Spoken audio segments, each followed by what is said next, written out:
Yann Lindingre n'est pas là cette année, mais il viendra l'année prochaine. Il a des petits soucis judiciaires avec des auteurs d'extrême droite, disons des choses comme ça. Et donc, et puis il y a Philippe Glacial qui lui a pas fait de cadeau.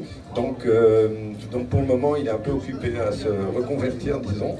Et donc c'est à moi que revient la lourde tâche d'animer le prix Couille-au-Cul. Alors je rappelle ce que c'est le prix Couille-au-Cul. Quand il y a eu les attentats de Charlie Hebdo, le festival d'Angoulême a décidé de créer un prix du courage qu'ils ont donné aux morts. Alors ici on est très attaché aux gens qui ont été assassinés, c'est pour ça qu'il y a une place Wolinski juste là. Et l'année suivante, les mêmes gens nous ont expliqué qu'ils ne pouvaient pas continuer à donner ce prix parce que c'était dangereux pour les récipiendaires. Et Yann Lindingre et nous, le off, et Actua BD, on s'est dit qu'au contraire, c'était un moyen d'inviter les gens à défendre ces auteurs persécutés et en même temps les aider à les médiatiser. Peut-être pour que les médias français leur achètent des dessins et les soutiennent, ou des éditeurs français les publient et les soutiennent. Et donc voilà pourquoi, il y a 4 ans, on a décidé de lancer ce prix. Alors, comme vous pouvez voir, c'est un prix tout à fait gracieux, tout à fait élégant, qui a sa place dans des salons distingués. Un peu macho quand même, hein, Florence, non? Ouais, ça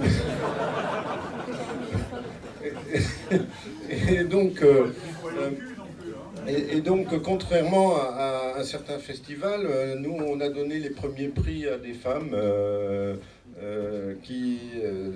notamment Willis de Tunis, qui nous a écrit un petit mot en disant « Vous ne vous rendez pas compte, vous avez réussi un exploit extraordinaire. Grâce à vous, le mot couille a été écrit dans la presse tunisienne. »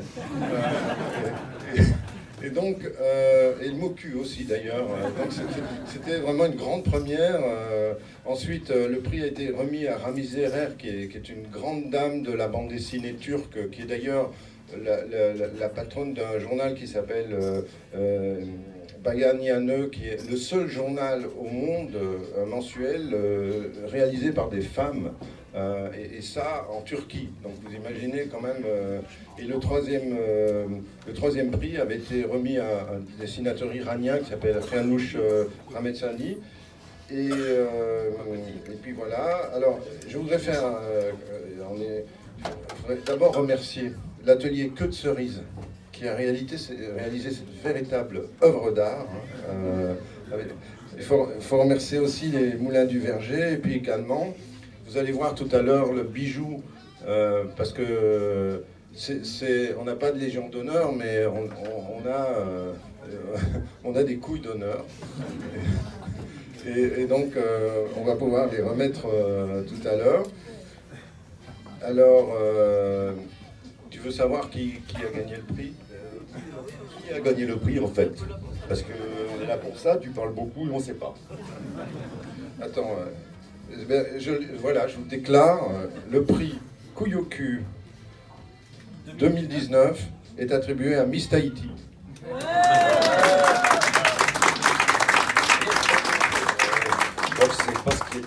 Ah, mais je me suis trompé de fiche, pardon. En fait, il est attribué à Ramon Iqueso, qui est un dessinateur guinéo-paraguayen.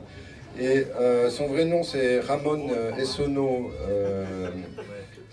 oh là là, j'arrive pas à me relire, et Ballet, voilà. Et donc il est l'auteur d'une BD qui s'appelle Le Cauchemar d'Obi, qui est une bande dessinée qui est consacrée au président de la République de Guinée, et qui imagine le président qui se retrouve un jour dans une case, il se réveille le matin, alors qu'il est habitué au grand luxe et à la dictature depuis des années, et puis sa famille depuis en fait des décennies, et puis il se retrouve dans une case de pauvres, quasiment en slip,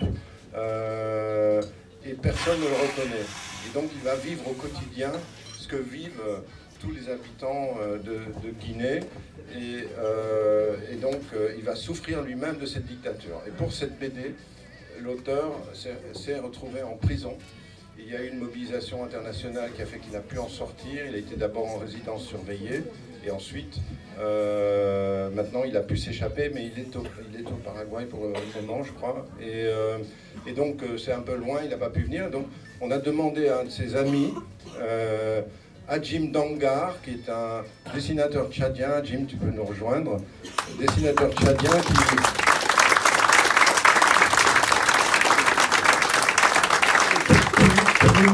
lui-même dans son pays a vécu un peu ce genre de situation. Est-ce que tu peux nous parler de Ramon? Alors, oui. Ramon, j'ai rencontré en fait Ramon en 2009 à Alger. C'était à un festival panafricain. C'était le 40e anniversaire. Donc on a été invité, plusieurs auteurs d'Afrique, à faire une résidence pour créer en fait un album collectif intitulé La bande dessinée contre l'Afrique.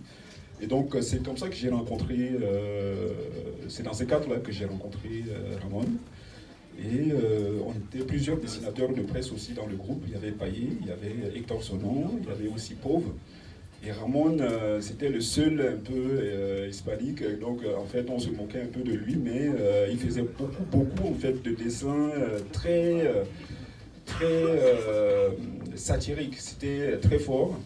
Et ces 21 jours en fait passés à Alger nous ont vraiment liés à tel point qu'en fait quand on était rentré, on est resté en contact pendant longtemps via les réseaux sociaux. Et c'est comme ça en fait que j'ai pu, c'est dans ces cadres-là que j'ai pu rencontrer Ramon, et on est resté en contact. Et j'ai vu en fait ses dessins sur les réseaux sociaux. Voilà. Alors nous, on est très attachés à des militants comme ça, parce que c'est des gens qui font bouger les lignes. Au passage, je voudrais dire qu'il est publié chez l'Harmattan BD, qui est aussi ton éditeur. Oui, j'étais très content de voir en fait finalement que Ramon ait pu publier en fait son album chez l'Harmattan, parce que c'est quelqu'un que j'aimais beaucoup en fait ce qu'il faisait en termes de dessin de presse, mais aussi bande dessinée, parce que son univers bande dessinée est beaucoup plus fouillé. Quand il veut, il peut. Donc je suis très content de... Ce qui est important aussi, c'est que c'est un caricaturiste. Là, je ne sais pas pourquoi ça ne passe pas aujourd'hui. Donc, il n'est pas seulement auteur de BD, il est aussi donc, auteur de dessins d'humour. Et donc, nous, on est très attachés à ça, parce qu'on a comme partenaire Sud-Ouest et également indirectement la Charente Libre qui nous offre à boire. Et donc, directement, qui nous offre directement à boire, pardon. Et donc, alors, Adjim, on va te remettre le trophée. Auparavant, on va peut-être accrocher momentanément, mais tu le transmettras à le petit bijou Pouyoukuz. Si tu peux le montrer au photographe, ce sera bien. Voilà, donc c'est la Légion d'honneur du courage artistique. Donc, avance la main comme ça, voilà. Ils vont, ah, toi, tu les fais pendantes, hein, ouais. On peut, parce que en anglais on dit balls up,